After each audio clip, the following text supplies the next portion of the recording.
everyone, welcome to platform of Getinity. And finally, the wait is over. SPCL recruitment is here. और जैसा कि मैंने अपने previous video के अंदर आपको बताया था कि SPCL का रिक्रूटमेंट 1 जून से आपका लाइव आ जाएगा और ये रिक्रूटमेंट आपका सभी freshers as well as experience personnel सभी के लिए है. सो चलिए इस रिक्रूटमेंट के बारे में आपको सारी डिटेल्स आज देने जा रहा हूँ. तो डिटेल्स में आपको आपकी पोस्ट, आपका पे स्केल एंड इसके साथ साथ में ये रिक्रूटमेंट कैसे आपका होने वाला है, that is mode of recruitment क्या है, दैट इज़ गेट स्कोर के थ्रू है या फिर अपना CBT होने वाला है. एंड इसके साथ साथ में अगर CBT होने वाला है तो वही क्वेश्चन कि सर फाइनल एलिजिबल है कि नहीं, सर सिलेबस क्या होगा, sir last year cut off कितना गया था, एसेट्रा एसेट्रा, जितने भी आपके डाउट्स आपके दिमाग में आते हैं इन सारे क्वेश्चंस का आंसर आपको इस वीडियो के अंदर मिलने वाला है. तो चलिए स्टार्ट करते हैं अपनी इस वीडियो को, जहां पर आपको सारी इन्फॉर्मेशन आज मैं कन्वे कर रहा हूं SPCL की तरफ से. महारत्ना PSU जिसका आप बेसब्री से आप इंतजार करते हैं, मतलब ये कुछ ही सिलेक्टेड PSUs हैं जिसके लिए आप हर बार वेट करते हैं. अभी इस लीगल लिस्ट के अंदर में IOCL भी आता है, बट IOCL के बारे में अभी कोई जानकारी फिलहाल नहीं है. चलिए, लेकिन SPCL का रिक्रूटमेंट आ चुका है तो उसके बारे में बात करना स्टार्ट करते हैं. तो आप सभी जानते हैं कि एक आपका महारत्ना PSU है ये, ठीक है. और करेंटली इस जो आपका फाइनेंशियल ईयर है जहाँ पर इसका एनुअल ग्रॉस सेल जो लगभग, ठीक है ना, 4 लाख करोड़ के आसपास है, ठीक है ना. चलिए, तो यहाँ अगर हम बात कर रहे हैं तो हमारे पास में आपको पता है कि SPCL के अंदर में हमेशा वैकेंसीज जो निकल करके आती है, तो इस बार वैकेंसीज इन्होंने एक साथ निकाली हैं, ठीक है ना. रिक्रूटमेंट पूरा एक साथ निकाला है, मतलब कि फ्रेशर्स के लिए और एक्सपीरियंस पर्सन्स के लिए. नहीं तो फ्रेशर्स के लिए अलग निकलता रहता था, एक्सपीरियंस के लिए अलग निकलता रहता था, लेकिन इस बार इन्होंने क्या किया है, प्रॉपरली कंबाइंड फॉर्म में पूरा का पूरा नोटिफिकेशन रिलीज किया. लगभग 65 पेजेस का आपका प्रॉपर नोटिफिकेशन है, ठीक है. सबसे पहले बात आ रही है हमारे पास में कि कमेंसमेंट ऑफ एग्जाम आपका जो नोटिफिकेशन है आपका रजिस्ट्रेशन के लिए वो 1 जून आज तो स्टार्ट हो चुका है, मॉर्निंग आपका 9 AM से. और फ्रेशर्स के लिए जो लास्ट डेट है वो 30 जून है आपका मिडनाइट तक. और जितने भी एक्सपीरियंस पर्सनल्स हैं उनके लिए जो आपका एप्लीकेशन का लास्ट डेट है वो 15 जुलाई है आपका मिडनाइट तक, ठीक है. सबसे पहले हम लोग बात करने जा रहे हैं किसके बारे में, सबसे पहले हम लोग बात करने जा रहे हैं फ्रेशर्स के बारे में, ठीक है. तो पहले हम बात कर रहे हैं फ्रेशर्स के बारे में. तो ये वैकेंसी, पहली जो पोजीशन हमारे पास एग्जीक्यूटिव असिस्टेंट की है हमारे पास, तो ऑब्वियसली हमारे पास ये डिप्लोमा लेवल की हमारे पास में पोस्ट है. कोई भी एक्सपीरियंस आपको यहाँ पर नहीं चाहिए. 3 साल का फुल टाइम आपके पास ग्रेजुएशन अगर आपका है, ठीक है ना, तो एग्जीक्यूटिव असिस्टेंट के लिए आप अप्लाई कर सकते हैं. 10 वैकेंसीज और मैक्सिमम एज 25 ईयर्स है, ठीक है. तो 25 ईयर्स अनरिजर्व के लिए आपकी एज हो जाएगी, प्लस आपका अगर OBC SC ST है, फिजिकली हैंडीकैप है, तो रिलैक्सेशन जो आपको मिलता है गवर्नमेंट के नॉर्म्स के हिसाब से वो आपको रिलैक्सेशन यहाँ पर मिल जाएगा. जूनियर एग्जीक्यूटिव सिविल की जो पोस्ट हमारे पास में है, पे स्किल 30,000 से 1,20,000 का है, 25, ठीक है ना. 50 नंबर ऑफ वैकेंसीज हैं. आपका सिविल इंजीनियरिंग में डिप्लोमा होना चाहिए. अगली पोस्ट जूनियर एग्जीक्यूटिव मैकेनिकल की है, आपके पास मैकेनिकल में डिप्लोमा होना चाहिए. क्वालिटी कंट्रोल की है जूनियर एग्जीक्यूटिव की, जहाँ पर आपके पास फुल टाइम 3 ईयर का BSc केमिस्ट्री का आपके पास डिग्री होना चाहिए. देन हमारे पास में अगली जो पोस्ट है हमारे पास, दैट इज मैकेनिकल इंजीनियर की जो हमारे पास पोस्ट है, ये जो पोस्ट हमारे पास में है ये ऑफिसर्स के लिए है. 50,000 से 1,60,000, 4 year full time regular engineering course in mechanical engineering और एलाइड ब्रांचेस, ठीक है. तो मैकेनिकल इंजीनियरिंग के साथ साथ जो एलाइड ब्रांचेस हैं, एलाइड ब्रांचेस के अंदर में कौन कौन सी ब्रांचेस आएंगी वो आपको अभी नीचे बता दिया जाएगा. लेकिन एक लाइन जो लिखी है 4 ईयर फुल टाइम, तो हमारे जितने भी लेटरल एंट्री के स्टूडेंट्स होते हैं उनका जो ग्रेजुएशन होता है, जो डिग्री होता है, वो 4 ईयर में फुल टाइम नहीं है, ठीक है ना. आपका जो डिग्री है वो 3 ईयर फुल टाइम है, बिकॉज आप पहले ने डिप्लोमा किया था, फिर 3 साल आपने डिग्री किया है, ठीक है ना. तो आप लोगों के लिए, लेटरल एंट्री वालों के लिए ये जो पोस्ट है वो नहीं अप्लीकेबल होंगी. आपके लिए अगर पोस्ट कोई अप्लीकेबल है तो वो आपके लिए डिप्लोमा बेसिस पर जो ऊपर पोस्ट हैं आप उनके लिए अप्लीकेबल हैं.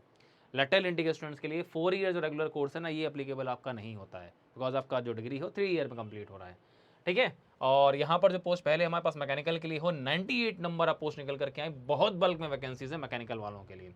देन इलेक्ट्रिकल इंजीनियर्स के लिए हमारे पास में 35 नंबर ऑफ पोस्ट हैं. एज क्राइटेरिया हमारे पास 25 ईयर्स ही लिया गया है सभी के लिए.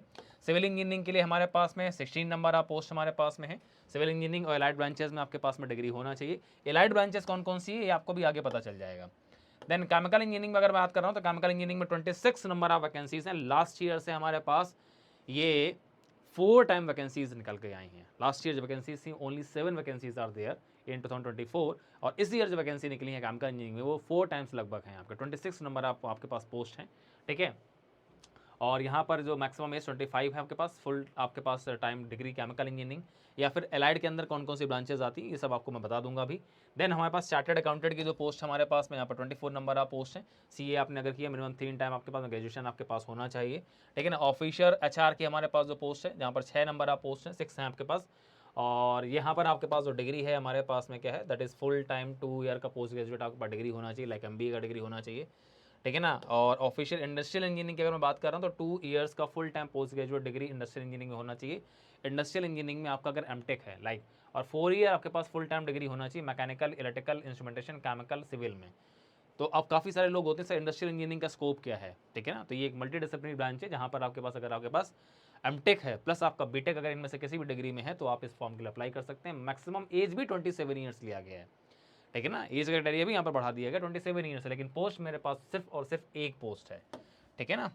और इसके बाद हमारे पास अब बात करते हैं हमारे पास जो एक्सपीरियंस पर्सनल्स हमारे पास है उनके लिए पोस्ट है। तो आप लोग यहाँ पर एक्सपीरियंस पर्सनल्स भी आप देख सकते हो, ठीक है। पे स्केल आपका यहाँ पर काफ़ी अच्छा है और साथ में आपके पास में पीजी डिग्री के साथ साथ आपके पास यहाँ पर एक्सपीरियंस भी उन्होंने लिया है, लगभग 3 से 6 साल ये एक्सपीरियंस उन्होंने यहाँ पर मेंशन किया हुआ है, ठीक है। तो पहली पोस्ट हमारे पास में आपका ऑफिशियल लैंग्वेज इंप्लीमेंटेशन की है, 2 पोस्ट है हमारे पास, ठीक है। और लॉ ऑफिसर की हमारे पास में आपके पास में 3 पोस्ट है। यहाँ पर 1 साल का एक्सपीरियंस होना चाहिए, 5 साल का लॉ आपका होना चाहिए 12th के बाद में, 3 साल का फुल टाइम आपके पास में कोर्स होना चाहिए या तो फिर लॉ का, ठीक है। और सेफ्टी ऑफिसर की हमारे पास में पोस्ट है और ये यूपी के अंदर पोस्ट है, लोकेशन में उन्होंने मेंशन कर दिया है, दैट इज़ 2 नंबर आप पोस्ट हमारे पास में है, ठीक है ना। और आपके पास इंडस्ट्रियल सेफ्टी में डिप्लोमा और प्लस आपके पास अगर इनमें से कोई भी आपका ग्रेजुएशन का डिग्री है तो आप इस पोस्ट के लिए अप्लाई कर सकते हैं और साथ में 2 साल का एक्सपीरियंस भी होना चाहिए, ठीक है ना। और हिंदी लैंग्वेज का आपको अच्छा खासा नॉलेज होना चाहिए। सेफ्टी ऑफिसर तमिलनाडु, ठीक है, ये अलग अलग लोकेशन पर सेफ्टी ऑफिसर की पोस्ट निकली हैं। Senior officer city gas distribution के ऑपरेशन एंड मेंटेनेंस की पोस्ट हमारे पास निकल करके आई है, ठीक है ना। तो आपके पास अगर, ठीक है ना, या फिर senior officer city gas distribution projects का अगर आपके पास 4 ईयर का डिग्री है इन ब्रांच में और लगभग 3 साल का एक्सपीरियंस अगर है, ठीक है ना, रिलेवेंट फील्ड के अंदर में, तो आप इस फॉर्म के लिए इस पोस्ट के लिए अप्लाई कर सकते हैं। सेल्स की भी पोस्ट हमारे पास में है जहाँ पर 25 नंबर आप पोस्ट हैं, ठीक है। MBA PGDM आपके पास होना चाहिए प्लस आपके पास में आपका इंजीनियरिंग डिग्री होना चाहिए और 2 साल एक्सपीरियंस, ठीक है। तो ऐसी बहुत सारी हमारे पास में ये पोस्ट आपके पास निकल करके आई हैं, सीनियर ऑफिसर, चीफ मैनेजर, तो ये आप सारी पोस्टें देख सकते हैं। एज क्राइटेरिया यहाँ पर काफ़ी अच्छा खासा दिया गया, 45 ईयर्स तक एज क्राइटेरिया यहाँ पर दिया गया, 48 ईयर्स तक, ठीक है। चलिए, तो ये सारी पोस्ट हमारे फ्रेशर्स के लिए नहीं, एक्सपीरियंस पर्सनल्स के लिए हैं। और यहाँ पर हमारे पास में आता है आपका, ठीक है, ये एक्सपीरियंस का उन्होंने अलग से टेबल एक दे दिया है, ठीक है, जो भी एक्सपीरियंस पर्सनल्स के लिए जो पोस्ट निकल करके आई हैं।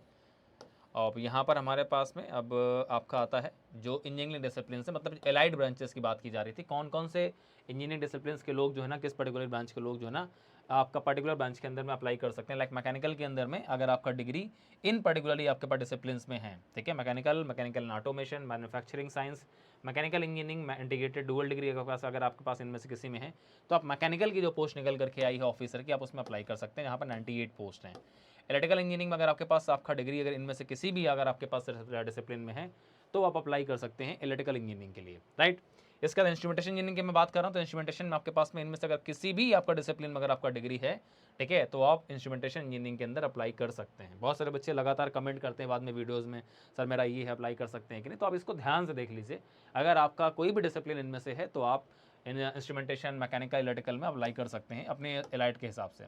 सिविल में आपके पास में इतना सारा अगर आपने से आपका किसी भी अगर डिसिप्लिन में अगर आपका डिग्री है तो आप सिविल इंजीनियरिंग के लिए भी अप्लीकेबल हैं, ठीक है। सिविल में काफ़ी लंबी लिस्ट हमारे पास में है।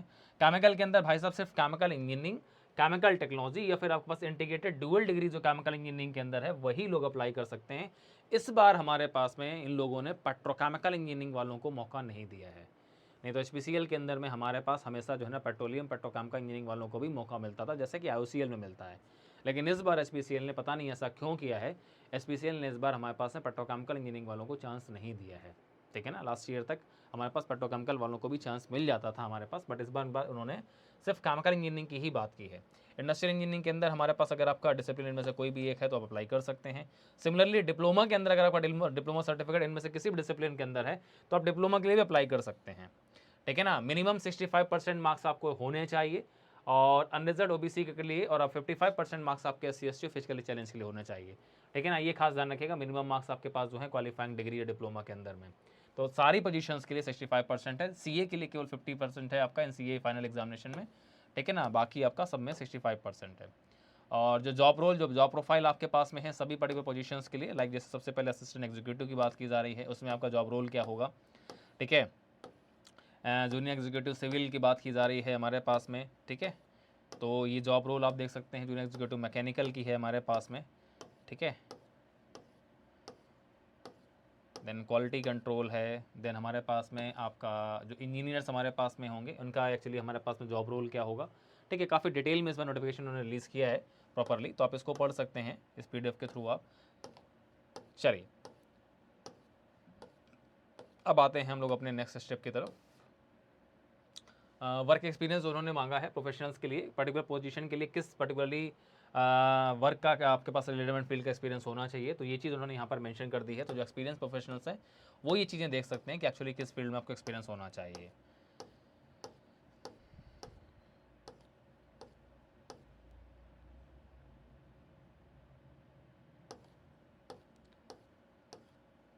काफ़ी बड़ा नोटिफिकेशन है इस बार का ये, बिकॉज सारी पोस्ट के लिए including diploma, degree and experience के लिए सभी का एक साथ उन्होंने निकाल दिया है। चलिए अब आते हैं हमारे पास में short listing and selection process. साफ साफ उन्होंने मेंशन किया है जो सिलेक्शन या शॉर्ट लिस्टिंग होगी वेरियस पोजीशंस के लिए वेरियस मेथड से होगी, ठीक है ना। जो एक्सपीरियंस प्रोफेशनल्स हैं उनके लिए CBT तो होने वाला नहीं है, तो उनके लिए ऑब्वियसली इंटरव्यू होगा।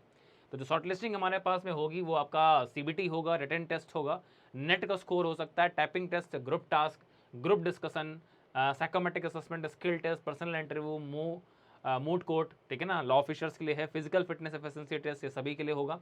And which would be administrated depending upon the positions requirement, जिसके हिसाब से आप अप्लाई कर रहे हैं, जो पोजीशन आपकी है उसके हिसाब से, ठीक है। तो आपका यहाँ पर होगा।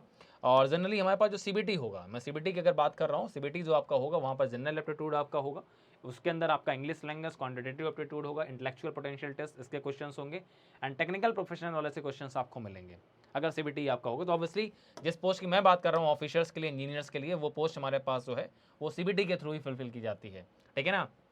CBT को क्वालिफाई करने के बाद में जो नेक्स्ट राउंड आपका होगा that will be your group task, group discussion, ठीक है ना। Shortlisted candidate will be called for the group task और पर्सनल इंटरव्यू, ठीक है। ये आपका होगा, that is GD and PI आपको फेस करना है।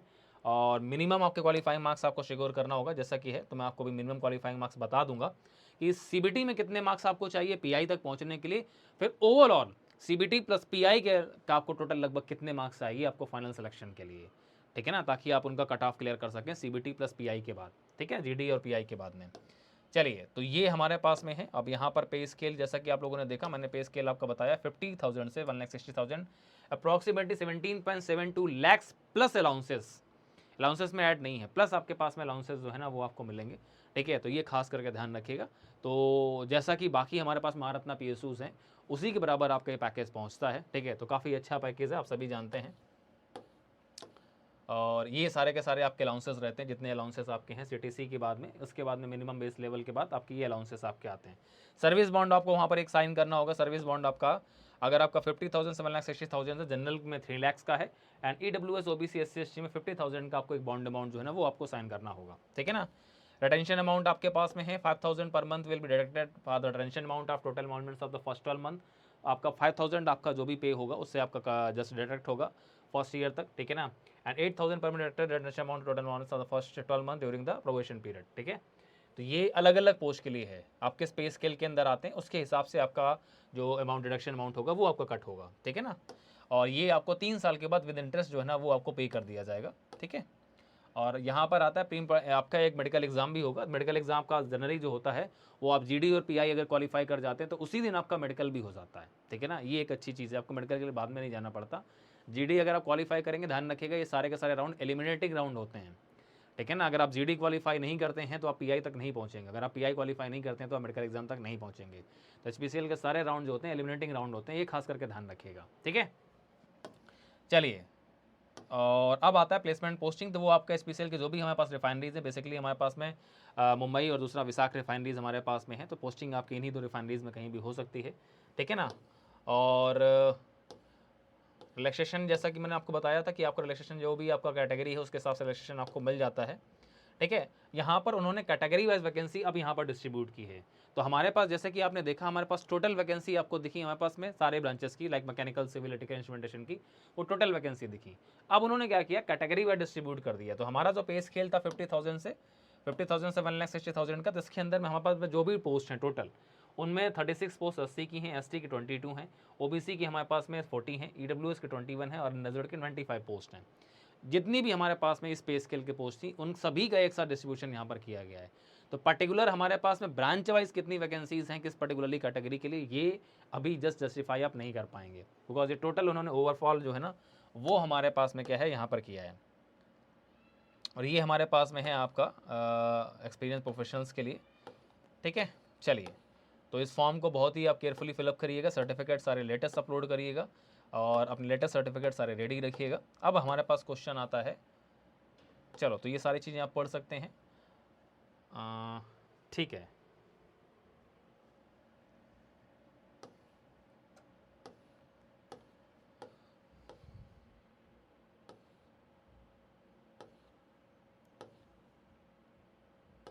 ठीक है, किस कैटेगरी में पर्टिकुलरली किस ब्रांच के अंदर में कौन कौन से फिजिकली चैलेंज कैंडिडेट्स के लिए क्या रखा गया क्राइटेरिया वो यहाँ पर मेंशन कर दिया गया है, तो आप इसको देख सकते हैं, ठीक है ना। हाँ, एक चीज़ यहाँ पर आपको साफ मेंशन कर दी गई कि जो लोगों ने भी HPCL के अंदर में अप्रेंटिसशिप किया हुआ है, बहुत सारे स्टूडेंट्स होते हैं जो अप्रेंटिसशिप करते हैं, तो उनको यहाँ पर एज में रिलैक्सेशन दिया जा रहा है। आप इस वाले कॉलम को ध्यान से अगर पढ़ेंगे तो जितने भी हमारे स्टूडेंट्स जो अप्रेंटिसशिप करके आ चुके हैं HPCL के अंदर में, तो उनको यहाँ पर एज में रिलैक्सेशन दिया जा रहा है, ठीक है ना, ये ध्यान रखिएगा। तो ये वाला कॉलम आप ध्यान से पढ़ सकते हैं जिन्होंने भी HPCL के अंदर रिलैक्सेशन दिया है। इसके अलावा CBT के आपके मार्क्स में, ठीक है ना, और वहाँ पर भी आपको रिलैक्सेशन दिया जाएगा। CBT में आपको एडिशनल 5% आपको वेटेज दिया जाएगा अगर आपने अप्रेंटिसशिप HPCL के अंदर किया हुआ है। तो ये बेनिफिट्स आपको मिल जाते हैं अगर आप ऐसे किसी PSU से अप्रेंटिसशिप करके आते हैं, ठीक है ना। एप्लीकेशन जो आपका है 1 जून से स्टार्ट हो चुका है और जैसा कि मैं आपको बता चुका हूँ ऑनलाइन एप्लीकेशन आपको पूरा का पूरा फिलअप करना है। चलो, और इसके बाद एप्लीकेशन फ़ीस यहाँ पर मेंशन की गई है। एप्लीकेशन फ़ीस आपके 1000 रुपीज़ प्लस GST है, मतलब आपको 1180 रुपीज़ आपको पे करना है जनरल, OBC और EWS के लिए। बाकी जो भी कैटेगरीज हमारे पास में हैं, ठीक है ना, उनको यहाँ पर कोई भी फ़ीस पे करना नहीं है, साफ मेंशन कर दिया गया है, ठीक है। तो अभी आपका 1000 रुपये के लगभग आपका RCFL में जाने वाला है, सेम अमाउंट आपका यहाँ पर जाने वाला है। तो थोड़ा सा यार हर्टिंग लगता है क्योंकि बिकॉज इतना ज़्यादा बहुत बड़ा अमाउंट है ये 1000 रुपीज़, बिकॉज लगभग 1800 के आसपास आपने गेट का एप्लीकेशन फॉर्म फिल किया। बाकी अगर आप ऐसे अगर साल के अंदर में 4, 5 या 6 भी अगर ऐसे एप्लीकेशन फॉर्म फिलअप करते हैं तो अच्छा खासा एक पॉकेट पर लोड आ जाता है, 6 से 7 हज़ार रुपये आपका केवल इसी में चला जाता है, ठीक है ना। तो गवर्नमेंट को मैं बार बार बोलता हूँ, गवर्नमेंट को इस चीज़ के बारे में थोड़ा सा एक बार जो है ना सोचना चाहिए, बिकॉज ये काफ़ी जो है ना एक हैवी अमाउंट है। चलिए, बाकी सारी चीज़ें जो है ना आप इसके अंदर में पढ़ सकते हैं। और यहाँ पर अब काफ़ी सारे बच्चों को ये क्वेश्चन होता है कि जनरली हमारे पास सर एग्जामिनेशन सिटीज़ क्या होंगी। मैं पहले बता दे रहा हूँ, एग्जामिनेशन सिटीज़ जितनी भी आपकी मेजर सिटीज़ आपकी होती हैं वो सारी की सारी आपकी स्पेशल की एग्जामिनेशन सिटीज़ होती हैं। आप ये बोल सकते हैं हमारे पास में मेजर सिटीज़ के अंदर में अब ये लिस्ट आप जो सिटीज़ या सेंटर्स हैं जो वो ये बाद में रिलीज़ करेंगे, ठीक है ना। लेकिन आप ये ध्यान रखिएगा कि आपके पास में जो भी आपकी मेजर सिटीज़ हैं वो आपकी रहती हैं। आप अगर जब जाएंगे इंटरव्यू के लिए तो वहाँ पर आपको जो है प्रॉपरली आपको DADA भी दिया जाता है, ये खास करके ध्यान रखिएगा। चलिए, तो ये आपके पास में प्रॉपरली इन्फॉर्मेशन थी। अब क्वेश्चन में आपके पास में ये आता है कि सर अगर CBT होने वाला है तो CBT का सिलेबस क्या होगा। तो इस सिलेबस का क्वेश्चन मार्क सभी के लिए होता है, ये सभी लोग का डिस्कशन होता है कि सर अगर CBT होगा तो सिलेबस क्या होगा, ठीक है। तो वो CBT का सिलेबस हर ब्रांच का मैं यहाँ पर शो नहीं कर सकता हूँ, लेकिन मैं आपको एक आइडिया दे सकता हूँ कि एक्चुअली आपको कैसे अपने सिलेबस की प्रिपरेशन करनी है। दूसरा ये आता है कि सर लास्ट ईयर जो एग्ज़ाम हुआ था लगभग, ठीक है, तो उसका PYQ कहाँ पर मिलेगा। उसका क्वेश्चन ये आता है कि सर जो लास्ट ईयर एग्ज़ाम जो हुआ था लगभग उसका कट ऑफ कितना गया था। तो मेरे को मेरी branch chemical engineering cut off मेरे को पता है, बाकी ब्रांचेस का कट ऑफ तो मेरे को नहीं नॉलेज है, लेकिन उनका भी कट ऑफ लगभग इसी के सिमिलर आसपास हो सकता है। और उसके बाद हमारे पास से आता है कि सर प्रिपरेशन करनी कैसे है। तो पहले मैं जरा आपको लेकर के चलता हूँ, केमिकल इंजीनियरिंग का मैं सिलेबस आपको शो कर दे रहा हूँ। ये सिलेबस लास्ट जो रिक्रूटमेंट आपका 2024 में निकल करके आया था, जिसका एग्ज़ाम 18 अगस्त को हुआ था। 5 अगस्त को RCFL का एग्ज़ाम हुआ था, 18 अगस्त को आपका HPCL का एग्ज़ाम हुआ था। बहुत क्लोजली सारे एग्जाम हुए थे। तो ऐसे ही कुछ इस बार भी आपके साथ होगा। RCFL का रिक्रूटमेंट फॉर्म भी आ चुका है और HPCL भी है, तो इनका एग्जाम आपका आसपास हो सकता है, पहले से खुद को प्रिपेयर करके चलिएगा। तो HPCL का हमारे पास में अगर आप सिलेबस देखने जाते हैं तो केमिकल इंजीनियरिंग का मैं दिखा रहा हूँ जो सिलेबस, भाई साहब ये पूरा का पूरा सिलेबस एक एक पॉइंट एक एक टॉपिक वही है जो गेट का सिलेबस है। तो अगर आपका जो भी गेट का सिलेबस है, जो भी आपकी ब्रांच है, मैकेनिकल है, सिविल है, इलेक्ट्रिकल है, इलेक्ट्रॉनिक्स, इंस्ट्रूमेंटेशन, जो भी आपकी ब्रांच है, आपका जो भी गेट का सिलेबस है उसको तो प्रिपेयर करना ही करना है आपको। इंजीनियरिंग मैथमेटिक्स यहाँ पर इंक्लूड नहीं होती है, ठीक है। प्रोसेस कैलकुलेशन, थर्मोडायनेमिक्स, आपका पूरा एक एक पॉइंट आपका गेट का सिलेबस है, ठीक है। सेक्शन 1 के अंदर, सेक्शन 2 के अंदर fluid mechanics and mechanical operation, ये भी पूरा आपका गेट का सिलेबस है। बाकी ब्रांच वाले भी अपना गेट का सिलेबस जो है एक्जैक्टली पूरा फॉलो कर सकते हैं अपने केमिकल के लिए, अपने डिसिप्लिन के लिए। लेकिन कुछ चीज़ें आपके इंक्लूड की जाती हैं सारे ब्रांचेस के अंदर, तो वो चीज़ें मैं आपको यहाँ पर शो कर देता हूँ, तो वो चीज़ आप जरूर ध्यान से देख लीजिएगा। हीट ट्रांसफर आपका सेक्शन 3 के अंदर हीट ट्रांसफर का पूरा सिलेबस वही है जो गेट एग्जाम में होता है। मास ट्रांसफर का सिलेबस पूरा का पूरा वही है जो आपका गेट एग्जाम में होता है। ठीक है, मैं आपको हर एक चीज़ आपका जिस दिन रिक्रूटमेंट निकल के आता है मैं उसी दिन बता देता हूँ, ताकि आपको कहीं भटकने की जरूरत ना पड़े, कहीं कुछ पूछना ना पड़े कि मेरे को कैसे प्रिपरेशन करनी है। आज से स्टार्ट कर देंगे अगर आप, तो भी आपका HPCL का रिटर्न आराम से निकल सकता है, अगर अभी तक कुछ भी अगर आप पढ़ाई नहीं कर रहे थे। ठीक है ना। Section 5 chemical reaction engineering CRE में आपका पूरा सिलेबस जो आपका है वो आपका गेट का सिलेबस है। हाँ, जो न्यूली टॉपिक आपके ऐड किए 2023 में, ठीक है 2021 में सॉरी, वो सारे का सारे टॉपिक यहाँ पर इंक्लूडेड नहीं होते हैं। ठीक है, बाकी जो पुराना सिलेबस हमारा ट्रेडिशनल चला आ रहा था वही सिलेबस हमारा गेट का सिलेबस है। और IPC का सिलेबस पूरा हमारा सिलेबस वही है जो आपका गेट का सिलेबस है। ठीक है ना। Plant design and economics section 7 and chemical technology हमारे पास सेक्शन 8। यहाँ तक जो सिलेबस हमारा है पूरा का पूरा ये गेट का सिलेबस है। यहाँ तक पूरा का पूरा गेट का सिलेबस है। ये इतना केमिकल इंजीनियरिंग का गेट का सिलेबस है। तो ऐसे ही आपकी ब्रांच से भी गेट का सिलेबस होगा, जो भी आपका गेट में सब्जेक्ट्स हैं मैथमेटिक्स को छोड़ के। बाकी हमारे पास यहाँ से अगर बात करते हैं तो नेट जीरो कॉन्सेप्ट ये सारे ब्रांचेस के अंदर भी इंक्लूड किया जाता है। ठीक है ना। अभी ऑफिशियली सिलेबस HPCL अपना लॉन्च करेगा लगभग आपका एग्जाम के 15-20 या फिर 25 दिन पहले, तो वहाँ पर आपको आपका सिलेबस फिर से ऐसे ही पूरा पूरा सिलेबस आपको दिखेगा। तो ये चीज़ मैं पहले ही आपको बोल दे रहा हूँ कि इस चीज़ को रेडी करना स्टार्ट कर दीजिए। यहाँ पर नेट जीरो कॉन्सेप्ट ये एक नया पार्ट हमारे पास है, इसके अंदर decarbonisation, renewable energy, environmental control से मॉनिटरिंग, ये सारा का सारा पार्ट आपके लिए एक नया पार्ट है। ठीक है, तो आप इसको देख सकते हैं। तो ये हर ब्रांच में इंक्लूड होता है, ऐसा नहीं सिर्फ केमिकल के अंदर है। प्रोसेस सिमुलेशन एंड मॉडलिंग, ठीक है ना, ये हमारे पास में आपको पार्ट मिलेगा। सॉफ्टवेयर रिलेटेड हमारे पास में related modelling, calculation related part आपको मिलेगा। ये हर ब्रांच में इंक्लूड करके दिया जाता है आपको। प्रोसेस सेफ्टी हमारे पास हो गया, फायर एक्सटिंग्विशर से फायर एक्सप्लोजन, ये सारी चीज़ें हमारे पास। ट्रांसपोर्ट फिनोमेना वाला पार्ट हमारे पास जो है ना, ठीक है ना, ये केमिकल इंजीनियरिंग के अंदर ही आपको मिलता है, बाकी ब्रांच में नहीं मिलेगा। दूसरा आर्टिफिशियल इंटेलिजेंस, मशीन लर्निंग, ये भाई साहब पार्ट लास्ट ईयर ऐड हुआ था। ठीक है ना, लास्ट ईयर पहले हमारे पास सिर्फ यहाँ तक पार्ट हमारे पास हुआ करता था, ये 2 सेक्शन हुआ करते थे हमारे पास में, ये 2 सेक्शन 9 और 10 हुआ करते थे। लास्ट ईयर हमारे पास में ये 3 सेक्शन और ऐड किए गए, 11, 12 और 13, ये 3 सेक्शन लास्ट ईयर ऐड किए गए थे। ठीक है ना, लास्ट टू लास्ट ईयर तक केवल 10 सेक्शन हुआ करते थे, अभी हमारे पास टोटल जो है ना वो 13 सेक्शन हो चुके हैं। इस बार वो क्या चेंज करेंगे ये मुझे नहीं पता है, लेकिन अभी आप इस लास्ट ईयर के पैटर्न को लेकर के अपनी प्रिपरेशन स्टार्ट कर सकते हैं। इस बार कुछ वो और नया ऐड कर दें तो ये आपकी किस्मत ख़राब है, अगर यही रहता है आपके लिए तो बहुत अच्छी बात है। तो अगर वो कुछ नया ऐड करेंगे तो वो एक चीज़ बात की है, वो आपको बहुत बाद में पता चलेगा, लगभग 1 महीने के बाद। तब तक आपके पास जो ये अवेलेबल सिलेबस है, आप इस चीज़ को क्या कर सकते हैं, अपना प्रिपरेशन स्टार्ट कर सकते हैं। ये ऑफिशियल सिलेबस है जो आपका HPCL ने लास्ट ईयर रिलीज़ किया था। ठीक है ना, तो ये केमिकल इंजीनियरिंग का हमारे पास में पूरा का पूरा सिलेबस है।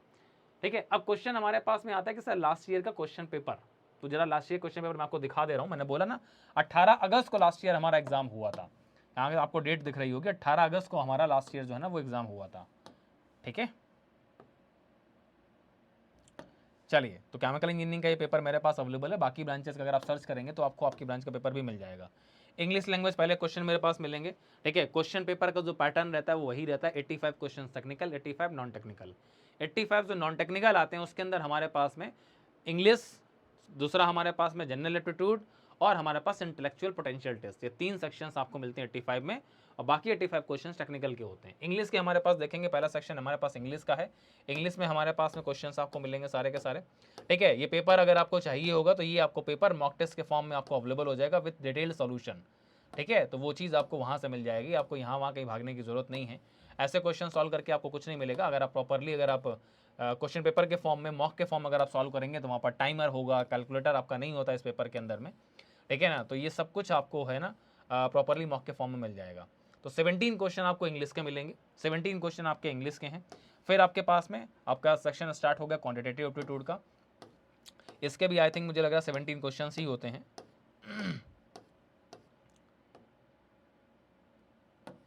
नहीं, इसके क्वेश्चंस मुझे लग रहा है ज़्यादा हैं, 27, 28, इसके साथ 35 क्वेश्चंस होते हैं, 34 क्वेश्चंस होते हैं। 34 क्वेश्चंस जो मिलेंगे वो आपके पास में जनरल एप्टीट्यूड क्वेश्चंस होंगे। फिर आता है आपका इंटेलेक्चुअल पोटेंशियल टेस्ट, जिसको आप रीजनिंग बोलते हैं, लॉजिकल रीजनिंग जिसको आप बोलते हैं, वो पार्ट आपको यहाँ पर मिलेगा। ठीक है ना, और इसके 17 क्वेश्चंस आपको मिलेंगे। ठीक है, ये क्वेश्चंस आपको मिलेंगे, इंटेलेक्चुअल पोटेंशियल टेस्ट के क्वेश्चंस होंगे। और इस तरह से आपके पास में, ठीक है, तो आपको एक बेसिक आइडिया मैं देने के लिए दिखा रहा हूँ ये सारी चीज़ें। 18, 19, 20, 21, 24, 5, 6, ठीक है 34, 34 और 17, हाँ ये पैटर्न होता है, मेरे को याद आ गया। 34, 34 और 17, 34 क्वेश्चंस आपको मिलेंगे। इसके बाद हमारा स्टार्ट होता है डोमेन नॉलेज। ठीक है, टोटल कितने हो गए ये? 34, 34, 17, 85। अब आएगा डोमेन नॉलेज के 85 क्वेश्चंस। ठीक है ना, ये डोमेन नॉलेज आपका स्टार्ट हो रहा है 85 क्वेश्चंस का। अब यहाँ से स्टार्ट होगा केमिकल इंजीनियरिंग का प्रॉपर सेक्शन, और इसके आपको प्रॉपरली 85 क्वेश्चंस आपको मिलेंगे। ठीक है, तो ये पूरा का पूरा पेपर आपको मॉक टेस्ट के फॉर्म में अवेलेबल करा दूंगा मैं, डोंट वरी। ठीक है, आपको अभी कहीं भागने की जरूरत नहीं है, बट आप अपना बेसिक प्रिपरेशन स्टार्ट कर दीजिए 85 क्वेश्चन टेक्निकल के। तो अपना बेसिक प्रिपरेशन स्टार्ट कर दीजिए। किसी भी एग्जाम में आप जाइए, नॉन टेक पार्ट में रीजनिंग, एप्टीट्यूड आपको वही मिलेगा, इंग्लिश आपको वही मिलेगा। किसी में जनरल अवेयरनेस इंक्लूड होती है, किसी में इंक्लूड नहीं होती है। जैसे एचपीसीएल में इंक्लूड नहीं है, आरसीएफएल में इंक्लूड होती है। ठीक है, तो आप इसको यहाँ से फॉलो कर सकते हैं। अब आता है हमारे पास में कि सर जो नया वाला सिलेबस है ये कहाँ से मिलेगा। मैंने बोला ना कि एक वीडियो में सारे सोल्यूशन मैं आपको दे दूंगा। नया वाला सिलेबस आपको कहाँ से मिलेगा? तो नया वाले सिलेबस का पीडीएफ, एसपीसीएल के न्यू सिलेबस का पीडीएफ, ये आपको हमारे ऐप में अवेलेबल है। गेटिनिटी की ऐप में अवेलेबल है, लास्ट ईयर मैंने दिया था। ठीक है, वहाँ पर आपको अच्छे खासे क्वेश्चंस मैंने 150 क्वेश्चंस के आसपास दिए थे, जितना भी नया सिलेबस है। तो ये पीडीएफ को आप वहाँ से देख करके और अपना प्रैक्टिस स्टार्ट कर सकते हैं। जो भी नया सिलेबस है, मतलब कि जो आपके syllabus general regular syllabus chemical engineering का नहीं होता, जो आप प्रिपेयर नहीं करते हैं, उसके क्वेश्चंस मैंने आपको प्रैक्टिस के लिए यहाँ पर दे दिए थे। तो आप ये क्वेश्चंस का प्रैक्टिस यहाँ से कर सकते हैं। ये पीडीएफ आपको हमारे ऐप में मिल जाएगा। मैं आपको एक बार ऐप में दिखा भी दे रहा हूँ। आप हमारे ऐप में जाएंगे तो आप हमारे ई बुक सेक्शन में जाएंगे, हमारे ऐप के अंदर में, तो यहाँ पर आपको एसपीसीएल न्यू सिलेबस के नाम से आपको मिल जाएगा। ठीक है ना, PDF SPCL new plus syllabus practice questions आपको जैसा कि दिख रहा होगा, ये आपके सामने है। ठीक है, इस पीडीएफ को आप देख सकते हैं यहाँ से। ठीक है, वही पीडीएफ जो आपको मैं शो कर रहा था, ये पीडीएफ आपको यहाँ पर दिख जाएगी। ठीक है, तो आप यहाँ से अपने नया सेक्शन जो है ना, आप उसका वहाँ से प्रैक्टिस करना स्टार्ट कर सकते हैं। ये पीडीएफ प्रॉपरली आपके पास यहाँ पर अवेलेबल है, आपको कहीं भी इधर उधर जाने की जरूरत नहीं। क्वेश्चंस के लिए आप इन क्वेश्चंस की प्रैक्टिस करेंगे तो आपको एक बेसिक आइडिया मिल जाएगा। मोस्ट ऑफ द क्वेश्चंस आपके यहाँ पर जो मिलेंगे, वहाँ पर आपका क्वेश्चंस केमिकल इंजीनियरिंग के होंगे। कुछ क्वेश्चंस आपके लाइक 10 या 15 क्वेश्चंस आपके ये नए सिलेबस के भी हो सकते हैं, आउट ऑफ 85 क्वेश्चन। ठीक है ना, तो प्रॉपर तरीके से आपको इसके लिए रेडी रहना है। अब हमारे पास बारी आती है क्वेश्चन पेपर के पैटर्न की।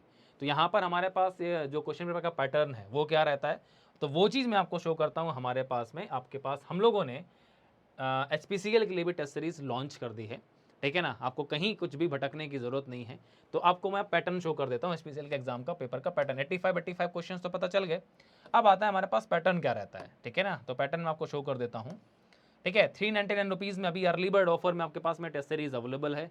ठीक है, फिर से मैं रिपीट कर रहा हूँ एक चीज़ की, बात का वेट मत करिए, अभी से आप परचेज कर लीजिए। टेस्ट आपके बहुत जल्द स्टार्ट हो जाएंगे और फिर आप प्रॉपर तरीके से अपना प्रैक्टिस करना स्टार्ट कर दीजिएगा। तब तक अपना अभी सेल्फ स्टडी से अपना आपको आप रेडी करिए। Technical section, non technical section, आप इसको अच्छे से रेडी करिए। ठीक है ना, कैसे रेडी करना है मैं कई बार बता चुका हूँ। केमिकल इंजीनियरिंग के सारे पीवाईक्यूज लगाइए। कोई भी दूसरा जो एग्जाम हुआ है आप उसके पीवाईक्यूज लगा सकते हैं, नॉन टेक एग्जाम जो हुआ है। Technical section, non tech section के लिए जो भी एसएससी सीजीएल के या फिर बैंकिंग लेवल के जो भी आपके पास पीवाईक्यूज अवेलेबल हैं, आप उनको लगाइए। इंग्लिश के लिए भी आप उसका ही क्वेश्चन इस्तेमाल कर सकते हैं। ठीक है, रीजनिंग हो या फिर जनरल एप्टीट्यूड हो, वो क्वेश्चंस आपके मोर देन सफिशिएंट होते हैं। एसएससी सीजीएल लेवल तक के क्वेश्चन बहुत अच्छा लेवल है। ठीक है ना, तो वो अगर आप करते हैं पीवाईक्यूज में तो आपको बहुत अच्छी प्रैक्टिस होती है।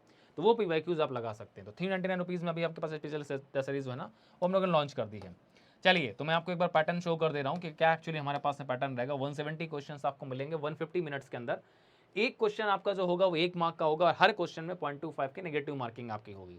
ये सेम पैटर्न आपके एचपीसीएल का पैटर्न है। ठीक है ना, आपको वहाँ पर किसी भी तरह का कोई कैलकुलेटर अवेलेबल नहीं कराया जाएगा, ये पहले ध्यान रखिएगा।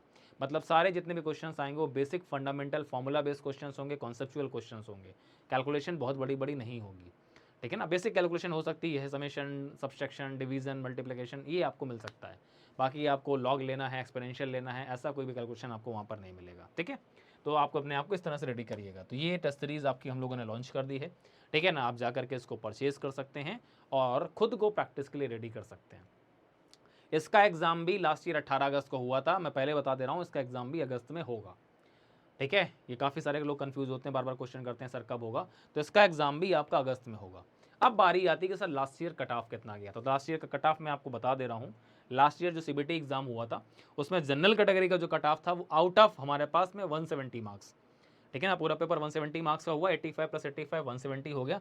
तो आउट ऑफ 170 मार्क्स हमारे पास में जो लास्ट ईयर हमारे पास में